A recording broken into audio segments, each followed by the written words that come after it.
Oh me, oh my, have I got a review for you. Said review being Story of O by Pauline Reage. So this book is a rather famous, or perhaps I should say infamous, erotic novel which was published in France in the 1950s, I believe, in which I think really helped to introduce the world, or at least the reading world, to the dark and kinky subculture of BDSM. It caused quite the stir at the time of its publication, and since then it has gained quite the reputation. So, what is Story of O about? Well, Story of O is, as the title might indicate, the story of O, a woman who works as a fashion photographer and who immerses herself into the world of willing sexual slavery at the hands of a group of men belonging to some kind of unspecified secret bondage society, and which also entails some rather extreme body modifications along the way. The title of the work, if you didn't pick up on it, is symbolic, as the letter O is merely a hole, and that is all the titular character in the book is, a collection of holes to be used. And trust me, they get used. So, as the book opens, O is taken by her lover Renee to a chateau in a French town named Rossi. I believe that's how it's pronounced, Rossi, where she is to be instructed in the fine arts of sexual servitude as she waits on the various men around the chateau and always makes herself available to them sexually, and where she is brutally whipped and plowed by one guy after another, and where she also has her asshole enlarged by a series of plugs, but alas, not large enough because her asshole later gets torn by one dude's dick. And really, by the end of this book, that booty is just wrecked. But anyway, after leaving slave school, after she has been thoroughly taught the art of sexual servitude, uh, she is taken by her lover Renee back to Paris, I think, where she lives and works as a fashion photographer. But Renee gives her as a gift to a cruel Englishman named Sir Stephen. I guess he's a knight. He has the honorific Sir in front of his name, so maybe he's been knighted. But Sir Stephen has a real penchant for backdoor activities, if you catch my drift. And then Sir Stephen sets O the task of seducing a woman named Jacqueline, who is one of the fashion models which O photographs for a living. And here we learn that O is actually bisexual and that her behavior differs wildly between her interactions with men and women. With men, she is 100% subservient, has little to no will of her own, and will do basically just whatever she is told or whipped into doing. But with women, she is much more sexually assertive, and so we definitely see kind of a schism in her personality between her sexual relationships between men and women. But anyway, so Sir Stephen wants her to seduce Jacqueline so that they can take her back to Rossi and make her one of their sexual slaves for the harem. And then O does this. So she successfully seduces Jacqueline. But then Sir Stephen decides that he wants to make O his personal property. So he takes her to this other location where she is fitted with like some kind of insane corset that like makes her waist just look like a wasp. And then where she also has a rather painful sounding labial piercing where she has like this name, like a name tag which hangs from her crotch, you know, which identifies her as Sir Stephen's property, and also has his initials branded onto her ass. And so then they go back to wherever, and then Sir Stephen introduces her to some character just named the Commander. And then the book just wraps up with Sir Stephen and the Commander just running a train on O. And then after that, we get kind of a weird multiple choice of an ending So the book just ends, like I said, with like officially ends with O getting a train run on her. But then there's also like these two little italicized paragraphs beneath it, which say that there's like lost endings to the work where like she um, kills herself in one ending after um, her lover Sir Stephen or whoever disowns her basically, and then there's some other ending where something sorted like that. I don't know. It ended weirdly because it didn't really have much of an ending. But yeah, that is story of O. Sounds spicy, doesn't it? Anyway, so this book is pretty extreme, honestly. And I would say this to any prospective readers out there. One thing you should know about this book is that it is not like um, like maybe 50 Shades of Grey. I haven't read that, but it's not a book that is very playful or sexy with its bondage content. Oh no, this book is grim and very, very brutal. Um, but then again, that's kind of like where the spice comes from, right? Just being tied to a wall in a sex dungeon, blindfolded and naked, getting whipped, and then just getting taken by one dude after another. It's kind of darkly exhilarating, I guess. But another thing that struck me about this book, well, there are a lot of things about this book that struck me, but one thing that kind of leaped out at me is that the all the laws of like reproduction are just like completely suspended in this narrative. Like it's abundantly apparent that the men who use are not really taking precautions, if you know what I mean.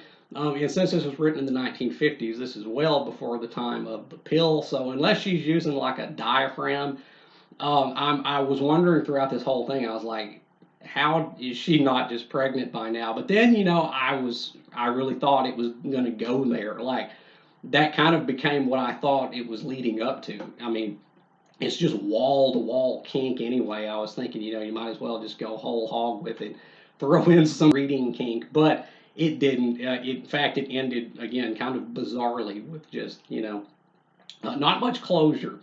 But anyway, so let's talk about the technical aspects of this book. Let's start with the writing. So the writing in this book is overall quite good, really, and that's a large reason why this book is erotica and not porn. There is a distinction, I think, between erotica and porn. Porn being just graphic, explicit, and also kind of crass and crude. And this book, while it is graphic and explicit, is also very artful in its descriptions. The writing is really good. It's very lush. It's very sensuous, as befitting a story such as this. Although there are a couple of caveats that I would have with it. For one, some of the sentences are at times a little redundant. Like, I think a good rule of writing is not to repeat yourself. What I mean is, some of the sentences in here kind of say the same thing twice that they don't necessarily need to. Like, um, for example, it might say that she was wearing a gray sweater, the gray of ashes from a dead fire, or something like that. And again, that's kind of just redundant because you could cut out the first part and just say she was wearing a sweater the color of the ashes of a dead fire. You don't have to say gray like twice like that. That's just, kind of off the cuff example. It does that a few times where I was like, it could have been a little bit more directly worded. But overall, this book is really well written. Although there were a couple times where, in order to avoid the crassness that comes with pornography, in order to word things, the more delicate parts of the narrative in a halfway artful manner, she uses some word choices which were kind of confusing. Like there's so many times in the book where the narration will read, he stood with his hand upon her womb. So in my head, I was like, is his hand like on her like tummy, on her belly? But then I was like, contextually, it's like, oh no, it's just talking about that,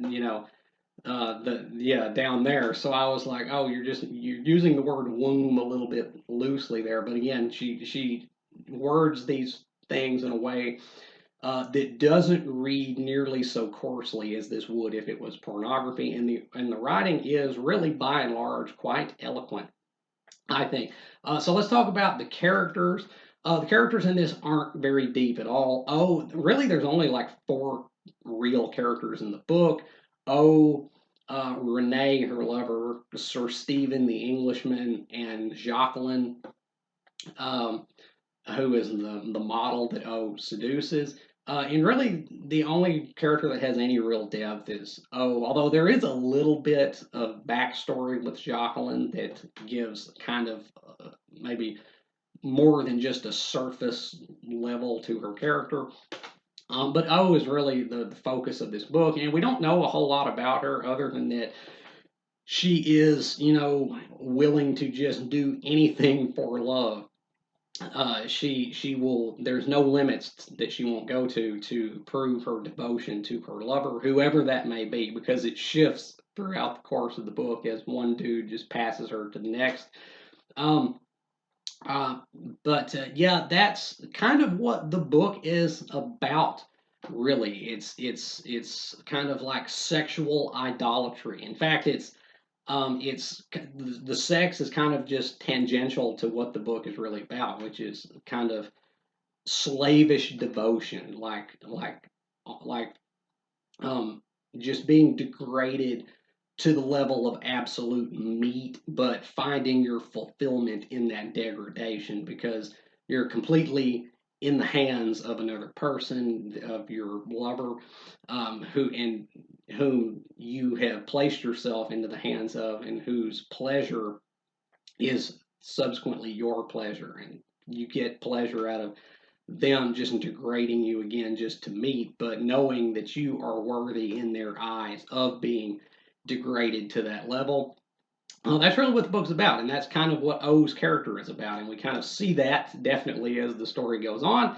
But then uh, the story overall, to talk on like the plot of it, uh, it's I did not know where it was going. I'll say that. It kept me on my toes because it actually has a plot. And I think with a lot of books such as this, that may not always be the case. It's probably, with a lot of erotica, I think it's just like a loosely connected series of sex scenes, that just exist to, you know, put it all out there, so to speak. But with this, there actually is a plot as O is initiated into the sexual rites of this again unspecified bondage society, and then tries to recruit Jacqueline for that society.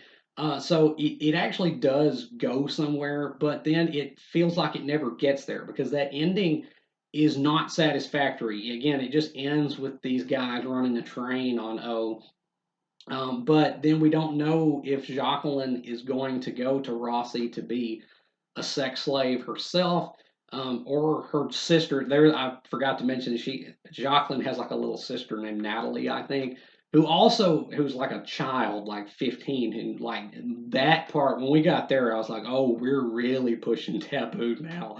We're actually bringing a child into this, so we don't know if Jacqueline or her little sister Natalie are going to end up being obedient little sex slaves. We don't know really, how any of the relationships are going to come out. And then the weird little choose your own adventure ending where it's like maybe she, got used by this guy, or maybe she killed herself after she was disowned by her master.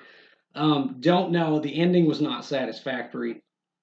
But overall, I have to say, despite its faults, of which there were some, I freaking loved this book. I adored this book because I saw so much of myself in it. And that's not to say necessarily that has to do with the content so much as the overall vibe of it. This is a book which is at once both utterly retarded, but yet takes itself so seriously and plays it so straight that it is ultimately able to transcend its own innate stupidity and actually become a genuine work of art, and a work of art possessed of a dark and lurid power. This book was, and I would argue still is, truly transgressive literature. Like, this was crossing boundaries, this was pushing taboo, this was just breaking taboo. Like, this was going places that few books at the time would have dared to go, and which I think probably few books still would, because again, even though there's, as the 50 Shades of Grey books advance, there are books out there that deal with, kink and BDSM, but not so gruesomely as this, because again, this doesn't read in a sexy or playful way. It reads brutally and very, very grimly. Um, but it really is transgressive literature, I think, because of the reaction which it is able to elicit. Because when you're reading this, uh, you're like, this is so very wrong, but it feels so very right. And so I think it's a success overall. Um, so yeah, to rate Story of O, I don't guess I can give it an A because the ending kind of botched it. And also the characters aren't really that deep. But I will give Story of O a B plus. That is going to be my rating for this book objectively. However, subjectively, I will say this: I think this is probably the best book that I have read so far this year. Like, I'm serious. This book was, this book was. I just loved it. This was something else. Um, and if you followed my channel this year, you might say, but you've read Proust and you've read Dostoevsky this year, and you're going to assert that this weird little BDSM erotica novel tops all those? Yes, I am. This book has an effect, a pretty powerful effect. You can't really look away, even though it's kind of like in a train wreck kind of way. It is darkly fascinating and darkly seductive. And again, I think it's really quite the success in what it set out to do. So yeah, giving it a B plus on the objective rating, but for me personally, this is probably the best book I've read so far this year. So Story of O by Pauline Reage. Have you read Story of O? If you have, let me know down in the comments what you thought about it, whether you have agreed or disagreed with anything that I've said about it here today. And if you haven't read Story of O, there's a part of me that just wants to just say, drop whatever you're doing and run out and buy this book because it's awesome. But I won't do that. Rather, I will say reader discretion advised. This is a book that is not going to be for everyone. You can look on Goodreads and see some of the reviews of this book that just really, really disparage it as, like, just demeaning to women, that it's just degrading and depraved. And to that, I say it's smut, people. Don't take it that seriously. That's the point, is that it's to indulge in darker, more outre desires, which you can't really, or probably shouldn't really do in your day to day life. But that's where the allure comes from. Again, it's just smut. Don't take it so seriously. But again, this is not a book that's going to be for everybody. In fact, a lot of people will really dislike this book because of just how brutal and grim it is. Because it's not sexy or playful. It's not fun. Usually with what they call them, the old one-handed novels, they're meant to be fun. This book is not fun. It is kind of, it's again just very brutal and grim. But if you're down for some serious, like, no holds barred BDSM, I can say give this a go. But again, you will know if this book is for you or not. But anyway, I love the hell out of it. But anyway, so as always, if you have enjoyed anything you've seen or heard here today, remember to hit that like button and subscribe. I would really appreciate it. And until next time, peace.